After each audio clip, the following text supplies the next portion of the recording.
आज की video guys बहुत ही इम्पोर्टेंट रहने वाली है और आज हम डिस्कस करेंगे ओला इलेक्ट्रिक लिमिटेड के बारे में और समझेंगे कि भाई बेसिकली जो बड़े निवेशक हैं जिनको हम बिग शार्क बोलते हैं वो क्यों इस कंपनी को लेकर अच्छी अच्छी बातें बता रहे हैं। वो क्यों बता रहे हैं कि भाई कंपनी में पॉजिटिविटी आ गई है, अब ये स्टॉक रुकने वाला नहीं है। तो इसी को ध्यान से समझेंगे और जानेंगे कि क्या अपडेट्स हैं, क्या न्यूज़ हैं, क्या अभी हमें देखना चाहिए इस कंपनी में, किस तरह से बाइंग और सेलिंग हो रही है, इन्वेस्टर कर क्या रहे हैं। ओवरऑल इस वीडियो में आपको ये समझ में आएगा कि अब आगे स्टॉक कैसा परफॉर्म करेगा। बहुत सिंपल और बहुत क्लियर कट मैं आपको बताना चाहूँगा कि हाल ही में एक बड़ी अपडेट आई है। मार्केट टुडे द्वारा इस अपडेट को पब्लिश किया गया, आप डेट चेक कर सकते हैं 9 सितंबर 2024। आज जब मैं वीडियो शूट कर रहा हूं तो 10 सितंबर है। कहने का मतलब साफ है कि आज भी आपको इम्पैक्ट देखने को मिलेगा इस न्यूज़ का, कल और परसों तक भी देखने को मिलेगा अगर कोई इसके बिटवीन में नई न्यूज़ नहीं आती तो। यहाँ पर हमें बहुत क्लियरली नज़र आ रहा है कि भाई जो ओला इलेक्ट्रिक मोबिलिटी लिमिटेड का जो शेयर है सोमवार के अंत तक फिर से सकारात्मक स्थिति में लौट आया है, यानी कि एक पॉजिटिव अप्रोच में आ चुका है। हाल ही में हम कह सकते हैं कि स्टॉक में 5.61% का डाउनफॉल आया, लेकिन अब स्टॉक फिर से रिकवर किया है और धीरे धीरे स्टॉक बढ़ रहा है। अभी आप देखेंगे तो लगभग 2.11% के आसपास स्टॉक ने तेज़ी दिखाई है। तो सवाल बस यही है कि भाई क्या वाकई में स्टॉक अब आगे ग्रो करेगा या फिर नहीं। तो मैं आपको बताना चाहूँगा इस आर्टिकल के अकॉर्डिंग एक बात कही गई है जिसको आपको बिल्कुल नज़रअंदाज नहीं करना चाहिए। इस आर्टिकल के अकॉर्डिंग बताया गया है कि भाई जो आईपीओ है उसकी अनलॉक अवधि समाप्त हो गई है और हम कह सकते हैं कि ओला इलेक्ट्रिक का 1 महीने का जो लॉक इन पीरियड था आज वो समाप्त हो गया है, क्योंकि कंपनी ने 9 अगस्त को ही स्टॉक एक्सचेंज के अंदर सूचीबद्ध की थी। और हम कह सकते हैं कि लगभग 50% की जो शेयर को का अनलॉक पीरियड है वो ख़त्म हो चुका है। बाकी जो 50% है उसमें अभी 90 डेज़ का टाइम और लगने वाला है।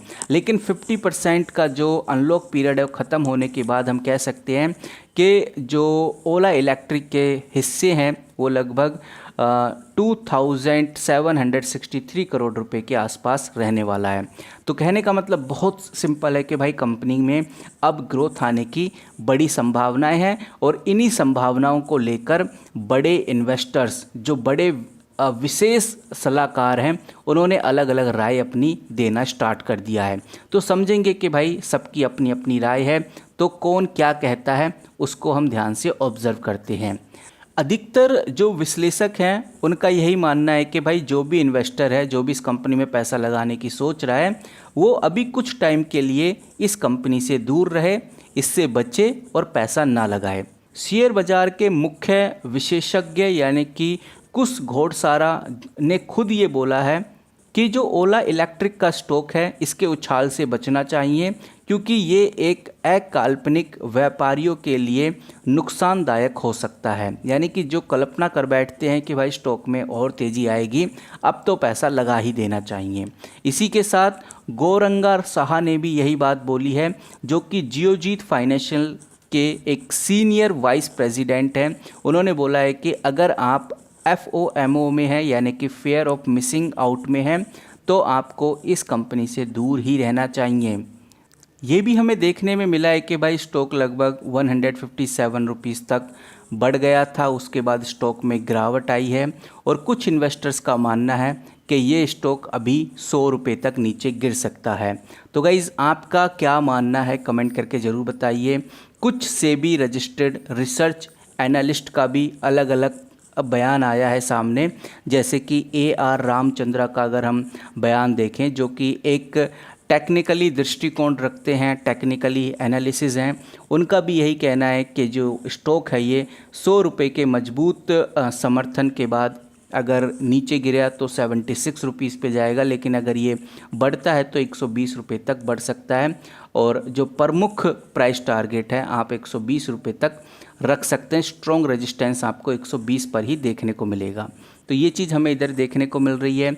वहीं रवि सिंह का भी यही कहना है, जो कि काफ़ी ज़्यादा जाने जाते हैं, वो भी यही कह रहे हैं कि भाई स्टॉक 100 रुपये तक गिर सकता है, इसलिए वर्तमान का जो स्तर है उसमें खरीदने का सलाह बिल्कुल भी नहीं दी जा रही है। तो गाइस ऐसी अपडेट जब निकल के सामने आती हैं, जब बड़े इन्वेस्टर्स अपनी अपनी राय इस स्टॉक के प्रति रखने लगते हैं, तो बात बहुत सिंपल है, या तो इस स्टॉक में बड़ी तेज़ी आने वाली है या एक बड़ा डाउनफॉल भी हमें देखने को मिल सकता है। अब आप क्या सोचते हैं वो ज़रूर कमेंट करके बताइए। आपकी जो भी राय है वो हमें इस वीडियो के नीचे बता सकते हैं। नाउ अब हम डिस्कस करेंगे कि भाई बेसिकली मनी कंट्रोल क्या कहता है इस कंपनी के रिगार्डिंग। ओला इलेक्ट्रिक मोबिलिटी का जो स्टॉक है मैंने इधर खोला हुआ है और मैं थोड़ा सा नीचे चलता हूं तो मेरे सामने नज़र आएगा कंपनी का वॉल्यूम। अगर आप वॉल्यूम देखेंगे तो 10 करोड़ के आसपास का वॉल्यूम अभी आपको देखने को मिल रहा है और आज मार्केट में 4 करोड़ का वॉल्यूम ऑलरेडी ट्रेड हो चुका है। इससे आइडिया लगता है कि भाई हाँ, कंपनी में हल्की फुल्की ग्रोथ होने की संभावना है, लेकिन ज़्यादा संभावनाएं एक्सेप्ट नहीं कर सकते। यहाँ पर आप देख सकते हैं एडवांस चार्ट में भी वो संकेत हमें क्लियरली देखने को मिल रहा है कि भाई कल और आज स्टॉक में हल्की सी तेज़ी आई है। हालांकि कंपनी फंडामेंटली अभी मजबूत नहीं हुई है, कंपनी के इम्पोर्टेंट रेशोज़ में कुछ खास ग्रोथ नहीं हुई है और कह सकते हैं कि भाई कंपनी के ऊपर हद से ज़्यादा कर्ज है। डेट टू इक्विटी 6.41 के आसपास है, जो कि संकेत करता है कि कंपनी में कर्ज की संख्या ज़्यादा है। यहाँ पर कंपनी का return on capital employ minus में है, कंपनी का फ्री कैश फ्लो माइनस में है, बल्कि कंपनी का इंटरेस्ट कवरेज रेशो भी माइनस में है। ज़्यादातर इंपॉर्टेंट रेशोज, ज़्यादातर कंपनी के क्वार्टरली परफॉर्मेंस, कंपनी के पीएनएल आपको नेगेटिव में ही नजर आएंगे। इन्वेस्टर्स को अगर आप देखेंगे तो प्रमोटर 36% इन्वेस्टेड है, एफआईआई 7.64% इन्वेस्टेड है और वहीं म्यूचुअल फंड 6.74% इन्वेस्टेड है। तो इन सब डेटा को अगर ध्यान में रखें तो एक कंक्लूजन निकलता है कि स्टॉक में हाल ही में कुछ खास ग्रोथ नहीं है, फंडामेंटली कंपनी काफ़ी ज़्यादा वीक है। लेकिन कंपनी जिस बिजनेस मॉडल पे काम करती है, जिस तरह से कंपनी आगे बढ़ रही है, इसके हिसाब से एक बात कहना बहुत आसान है कि कंपनी भविष्य में अच्छा परफॉर्म कर सकती है। भविष्य में कंपनी के व्हीकल्स अच्छा ग्रोथ दिखा सकते हैं, ऐसा हमें देखने को मिल रहा है।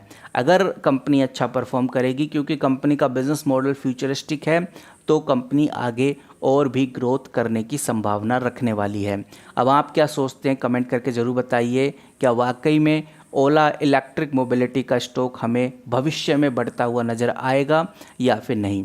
लेकिन डेटा से या कंपनी के बिजनेस मॉडल से एकदम एग्जैक्ट कैलकुलेशन नहीं कर सकते, लेकिन ज़्यादातर इन्वेस्टर्स का मानना यही है कि भाई ओला इलेक्ट्रिक लगभग 3-4 साल बाद ही चमकने वाला है, क्योंकि अब टीवीएस मोटर आ गया है या फिर हम बोले बजाज ऑटो आ गया है। ये भी इस कंपनी के एक बड़े कॉम्पिटिटर बन के सामने आ रहे हैं, क्योंकि ये जो कंपनी है ये कहीं ना कहीं ओला इलेक्ट्रिक को आगे निकलने नहीं देंगी और इनके द्वारा लॉन्च की जाने वाली इलेक्ट्रिक बाइक्स या इलेक्ट्रिक टू व्हीलर्स काफ़ी कम प्राइस में और हम कह सकते हैं कि काफ़ी ज़्यादा किफ़ायती हैं और कहीं ना कहीं ओला इलेक्ट्रिक को पीछे कर रहे हैं। तो ऐसी चीज़ें जब निकल के सामने आती हैं, जब कॉम्पिटिटर्स कंपनी के सामने आते हैं, तो कुछ ऐसे इन्वेस्टर्स, कुछ ऐसे ब्रोकरेज जैसे कि जेफरी ने खुद ये बोला है कि भाई ओला इलेक्ट्रिक की अब काफ़ी कम संभावनाएं हैं कि स्टॉक ऊपर की तरफ बढ़े, क्योंकि ऑलरेडी लोगों ने प्रॉफिट बुक कर लिया है, लोग प्रॉफिट बुक करके निकल गए हैं और सबको पता है कि भाई जो बिग प्लेयर हैं मार्केट में ऑलरेडी टिके हुए हैं, चाहे वो बजाज ऑटो हो, टीवीएस मोटर हो, वो भी कहीं ना कहीं काम कर रहे हैं अपने इलेक्ट्रिक व्हीकल्स के ऊपर। और जब मार्केट में ये इलेक्ट्रिक व्हीकल्स आएंगे टीवीएस मोटर्स के और बजाज ऑटो के, तो ओला इलेक्ट्रिक की जो हालत है वो टाइट हो सकती है। तो गाइस ऐसे अनुमान जब सामने आते हैं तो इन्वेस्टर्स का मनोबल टूटता है और इन्वेस्टर को भी एक कहीं ना कहीं लगता है कि हाँ, ओला इलेक्ट्रिक आगे अच्छा परफॉर्म नहीं कर पाएगी। तो गाइस इन सब चीज़ों के चलते हुए आपको ये बात भी ध्यान में रखकर चलनी चाहिए कि ओला इलेक्ट्रिक अभी हाल ही में जो काम कर रहा है इलेक्ट्रिक बैटरीज़ के ऊपर भी कर रहा है, और कंपनी का अगर इलेक्ट्रिक बैटरीज़ का सेगमेंट चल जाता है तो हम कह सकते हैं कि कंपनी के स्टॉक में और बड़ी तेज़ी देखने को मिल सकती है। बाकी आप क्या सोचते हैं, आपका क्या नज़रिया, कमेंट करके ज़रूर बताइए। जैसी कोई बड़ी अपडेट, कोई बड़ी न्यूज़ इस कंपनी के रिगार्डिंग सामने आती है तो मैं ज़रूर शेयर करूँगा। फिलहाल इस वीडियो में इतना ही। बाकी गाइस किसी भी तरह का कोई बाय सेल होल्ड रिकमेंडेशन नहीं है, ना ही आपको कोई फाइनेंशियल एडवाइस है। तो मिलते हैं किसी नई वीडियो के साथ, तब तक के लिए take care and good bye.